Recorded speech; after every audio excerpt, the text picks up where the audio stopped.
Hi, I'm in my garage where I sometimes come to ponder, and at the moment I'm pondering a question that I was given on my YouTube channel. See, my name's Mike and I make YouTube videos, usually about my faith. And recently I got a question, which is a common question that I often get. It was kind of like, I don't believe in God, prove to me that God exists. Why do you believe in God? So I responded by doing what I normally do. I sent them some of my other videos which explain why I think it's reasonable to accept the possibility of the existence of God, and then why the resurrection of Jesus is one of the main proofs. The guy responded by saying, rubbish.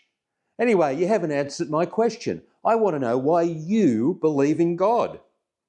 Well, I thought, maybe the guy wants a much more, academic response. So I sent him a YouTube video, which I agree with, by Professor John Lennox, where he talks about his reason for believing that God exists. I sent that off to him, and he responded again by saying, I've seen that before. I don't accept it. But my question is, and I wish you'd answer it, why do you believe in God? Well, I was about to respond by saying, I believe in God for the reasons that John Lennox explains, but then I realised that wasn't really true. You see, I became a Christian when I was just about to turn 16. I was a young teenage boy. And I have to admit that I didn't go through a rigorous academic process to try and reason why God existed before deciding to follow Jesus.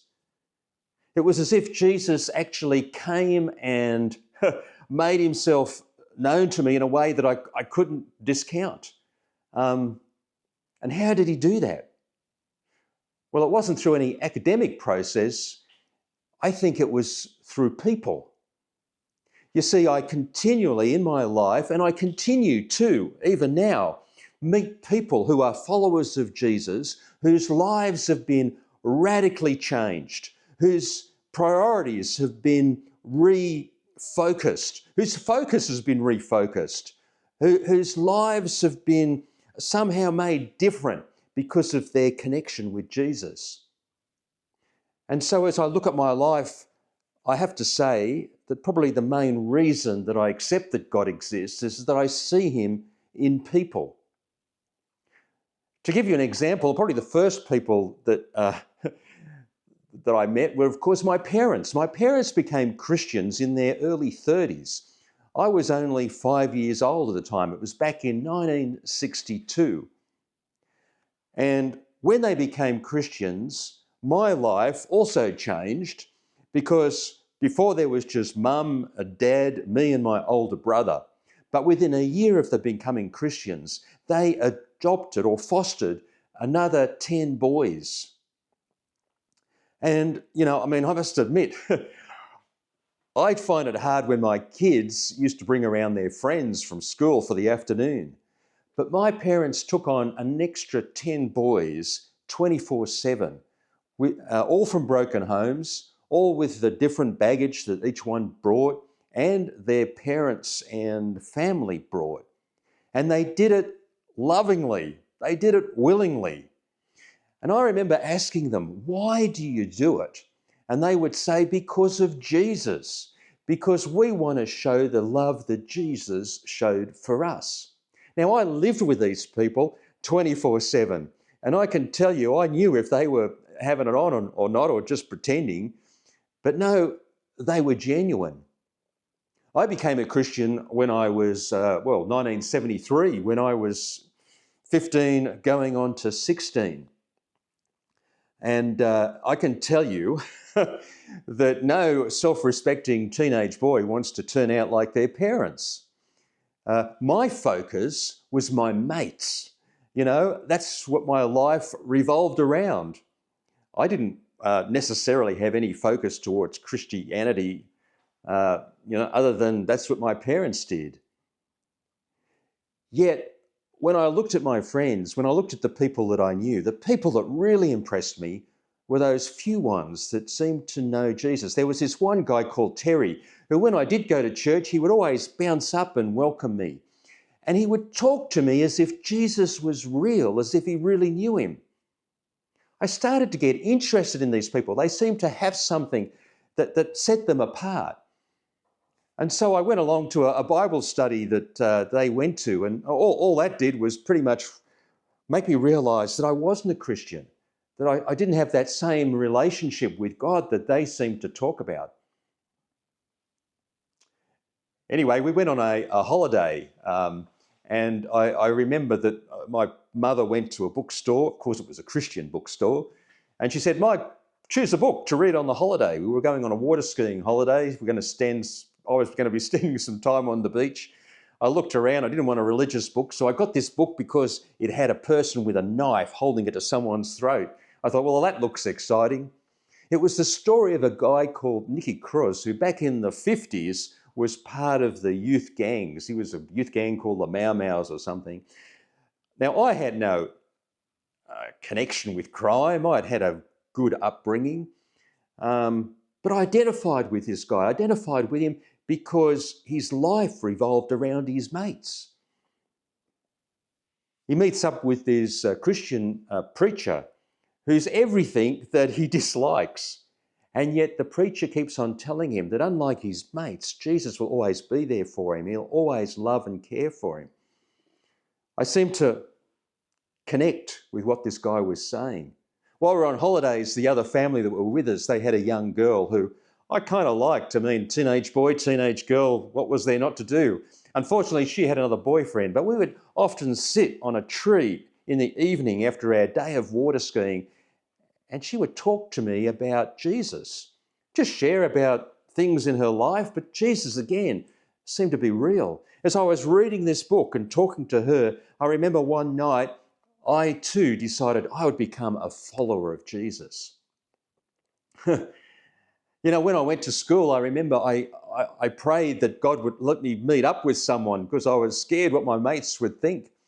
I walked out of the school into a group of people, and they were all banging on this poor guy who had just told them he'd become a Christian over the Christmas period. His name was Simon. I went in to defend him, and we were both slaughtered by their arguments, but I was so happy I met someone. Now, Simon, unlike me, had come from a non-religious background. In fact, I was talking to his father one day, and his father said, he said, I was ready for anything. I was ready for for drugs. I was ready for alcohol. I was ready for problems with girls. I wasn't ready for this Christianity stuff. Years later, Simon became a priest, you know. We don't see eye to eye about everything, but one thing we do agree with, we both follow the same Jesus. And our lives have been radically changed. Our priorities have changed. Our focus has changed. And how we respond to things has changed because that's just what happens when you get to know Jesus. I mean, I'd like to go on, but I'm just looking at the time on my camera and I'm thinking, gosh, I've gone for too long too. But all through my life, I've met people who just surprise me and who show me that Jesus is real. Even in the down times when things have gone terribly wrong, it's as if God appears through people, speaking to me as if, you know, like Jesus with skin on is a term I sometimes use. I remember years ago, just to finish on one more story, I'd moved to a town. I'd been given a great job, but a mine had also come to town. And you could not buy a house. They'd brought up all the houses. You could not get a builder. All the builders were working for the mining company. So the only option I had was to build my own house. So I went out and got a kit home. I remember that weekend, my back had gone out. I was in awful pain. And I got a call from the kit home place and they said, Mike, the truck's arriving today. I thought, oh gosh, how are you going to unload it? They said, oh, we don't unload it. You've got to organise the unloading. I thought, one guy and a whole house of materials that I've got to unload. I had a shed to put it in, but I had no idea what I was going to do. we'd only just turned up new to a new church, and I'd met one guy. So I phoned him up and I said, help. I explained the situation for him. He said, I'll come out and give you a hand. That day, 14 farmers came and turned up, and they unloaded that truck so quickly. The truck driver said, I've never had a truck unloaded so quickly. And why did they do it? Because something in their lives had been changed all by Jesus. They were all Christian men, and they just did it because, well, they wanted to express the love of Jesus to someone else. My prayer for you, if you're watching this and you don't know Jesus, if you're still trying to work out if God exists, I pray that you will meet up with someone who is a follower of Jesus, and you will look at them and see that despite their foibles, I mean, we're not perfect, we Christians aren't perfect, but you will see a difference, and that difference will be attractive to you, and you'll decide to follow Jesus too. One of my friends, I had a friend who also had come from an irreligious background. He was covered in tattoos when tattoos weren't a fashion statement. Tattoos were a sign of an ill-spent youth. I used to shake him, and say, hey, look, movies. His name was Barry, and Barry had become a Christian. He'd spent more time in the inside of a police station than he had in a church when he became a Christian. But we connected. We shared the same humour. Even today, I still connect with him, another person whose life was radically changed because of Jesus. A Lutheran minister had spoken to him and told him about Jesus, and he decided to follow him. I just pray that you'll meet someone. You've met me, and hopefully, if nothing else, it'll make you scratch your head and think, well, what is it about these Christians to make them so convinced that God exists? As I look at other people, I see Jesus sometimes in them, especially in the Christians. If you want to know more, I've probably run out of time. Feel free to give us a call, to connect in the comments below. And give us a like and subscribe. I'm always looking for new followers for my YouTube channel. Goodbye. God bless.